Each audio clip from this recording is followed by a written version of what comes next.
Hey guys, it's Kevin. Today I'm going to show you the daily maintenance for your DTF printer.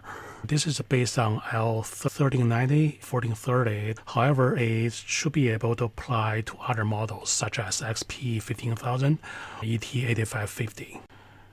I have a repair shop that we take in the printers and repair them. Also, I run a print shop that we print DTF shirts, and also we press the shirts. The goal of this video is for you to develop a workflow so you can maintain a couple of DTF printers. And also the tips I'm going to show you is without any chemicals, because you don't need cleaning solutions when you don't have a clog. Follow my video, you will not have a clog in your printer. Sounds too good to be true? This is the order that I made with 1390. No clogs, and I didn't spend a dime on the cleaning solution or capping solution. You're going to have very long waste tube. Every morning you walk in, and the waste tube is high up there, and you're going to take it and put it into your waste tank. Turn on your printer. I'm going to the second printer, put the waste tube down, and I'm going to tell you why the waste tube is high up there later in the video. When you do the close down. And I'll tell you why I turn off the printer overnight. After putting the waste tube down, we're going to do a cleaning for the printer. And you can press and hold the ink key, and the printer is going to start cleaning itself.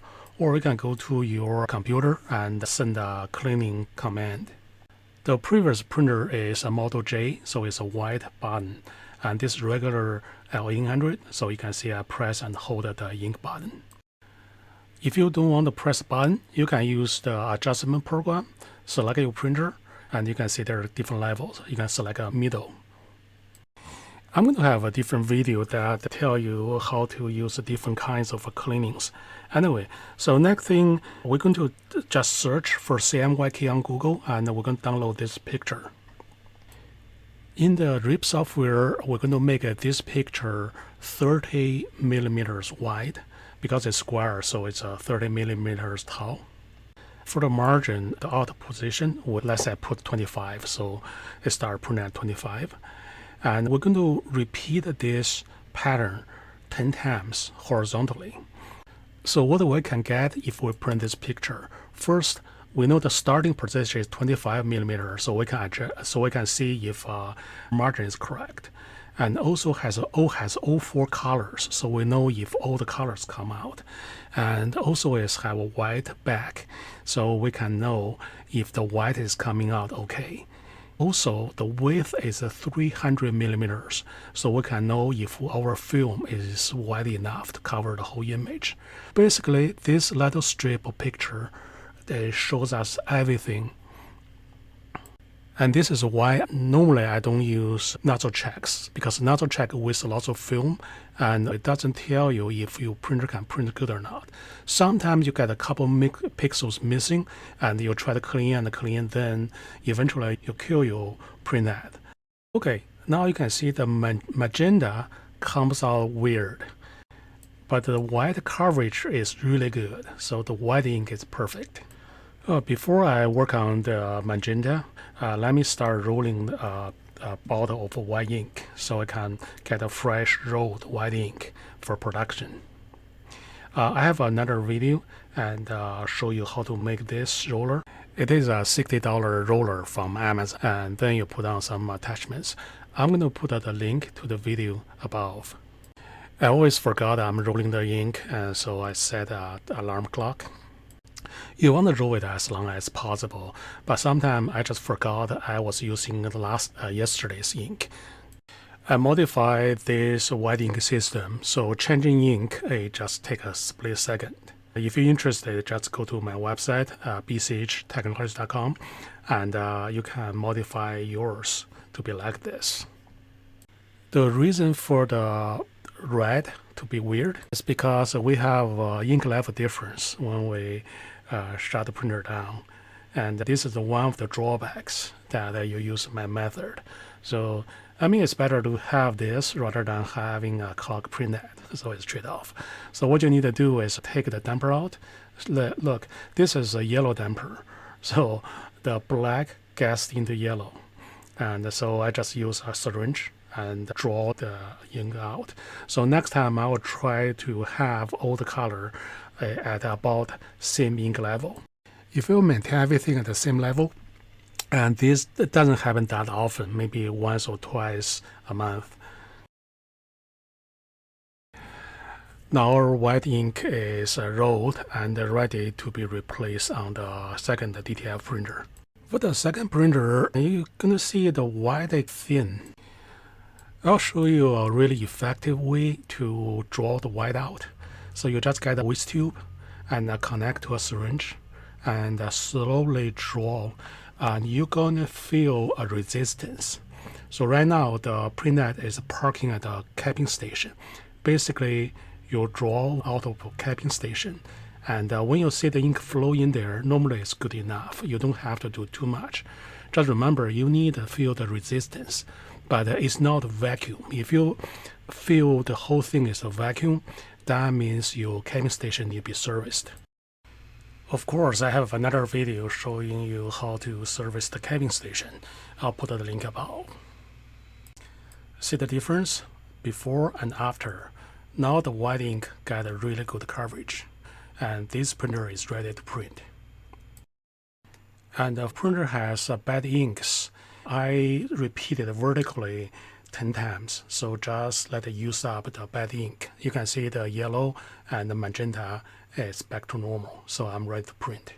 During printing, if you see the white coverage is not good, and just repeat, you can draw from the whisk tube, and then you can follow up with regular cleaning. Will get the white ink flowing again. Another tip is buy a scissor for each printer and then tie a rope on the printer so the scissors will not walk away. Now it's closing time, and you're going to get three things: a big syringe, a bottle, a non-woven fabric rag, or a polyester t-shirt. Roll film back so we don't waste any films. And this is Model J, so you're going to fight it a lot because it has all this automatic feeding thing. You're going to restart the printer.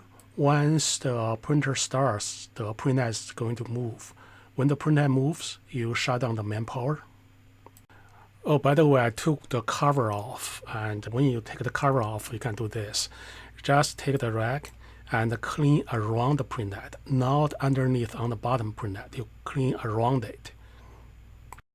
For the regular printer, when you shut down the printer, move the printer on your left, the printhead is at its low position, so you have to raise the printhead. When you raise the printhead, you turn the main power on, and you're going to hear the printer click and erase the printhead. Then you shut down the printer again. So you shut down the printer with the main switch twice, and now the printer is raised up at the highest position.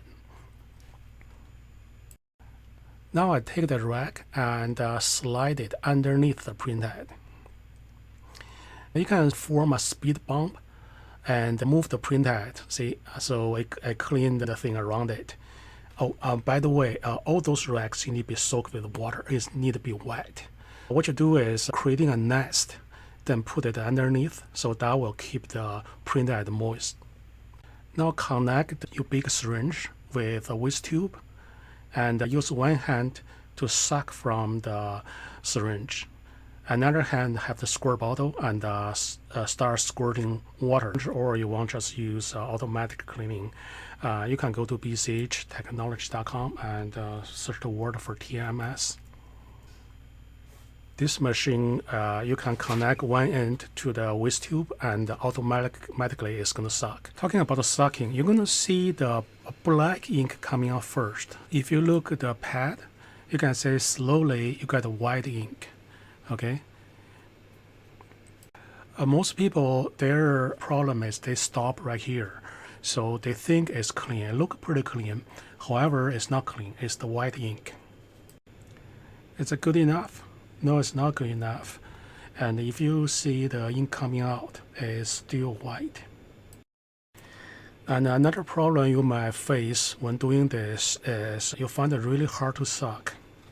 If you use the TMS machine, make sure stop the machine, because if you have a clog, and it might damage the TMS machine. When you're facing a clog, you fill the syringe with air. Oh, by the way, if you need a 100 ml syringe, I'm going to put a link above.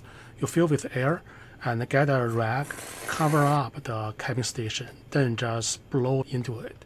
And that's going to move the clog back and give you a chance to suck again. And you can see the water gets more and more clear. Eventually, if you turn the water towards light, you will be able to see through it. See, it's still a little bit of white, and you can now see through it. And keep working until your water comes out clear, like this. Now I'm going to take the waste tube. I put it somewhere higher than the printhead carriage. You can put the waste tube into the waste tank and move the whole waste tank on top of the printer. No matter what you do, you need to put it higher than the printhead. The reason you want to put it higher than the printhead is your waste tube is going to be connected with water to the printhead. If it's lower, eventually it's going to draw all the ink from your printhead, and thus draw all the ink out of your tanks. So you come out the second day in the morning, and you're going to find all the ink tanks are empty, and you wonder where the ink goes. So this is why at night you put it high up there. This is also the reason that when I started the video, I show you I have to move the waste tube down. You're going to spend about 10 minutes per printer to shut it down properly. And it's nice and clean. Now we're going to clean the wiper. Push your hands and move the cabin station to your right a little bit, and use your finger to drag out that wiper blade. And you can use a towel or just use your finger and clean that. Don't forget to put it back. Now we're going to squirt some water, and we fill the platform to the brim. If you're going to use the printer tomorrow or the day after tomorrow, and you can just use distilled water. But if you be gone for a couple of days, you can get something called a water solution from BCH Technologies, and dilute it to 1:5, 1 part of water solution and 5 parts of water, and use that to be the holding liquid. Now move the printhead on top of the cabin station and turn on the printer. The reason you want to turn on the printer is you want to lower the main rod. When you lower it, it sits right on the water. Remember, when we shut down the main power, we raised up the printhead. What happens is after turning it on, the printer has automatic cleaning at the interval, so you just happen to have a cleaning. And then the cabin station gets dirty again, and you have clean again. So the last thing you want to hear is the waste station starts spinning, and then you have to redo it. Do you keep the printer on, or do you turn the printer off now? Usually I turn it off. The reason is the printer has automatic cleaning at the interval. Normally it's 8 to 12 hours. It does self-cleaning. I don't want the liquid get sucked into the waste tank. So I don't want that automatic cleaning, and that's the reason I shut the printer off. However, if you're going to use tomorrow, it really doesn't matter if you turn it on or turn it off. Remember, your worst enemy is air. This is the reason you fill the cabin station with water or water solution. Okay, this is a secret that I can walk in my office every day and expect my printer to be perfect working condition. Anyway, so I'm going to share more tips from my operation, and I hope you enjoyed this video. Visit at www.bchtechnologies.com or locally at Greensboro, North Carolina. Cheers.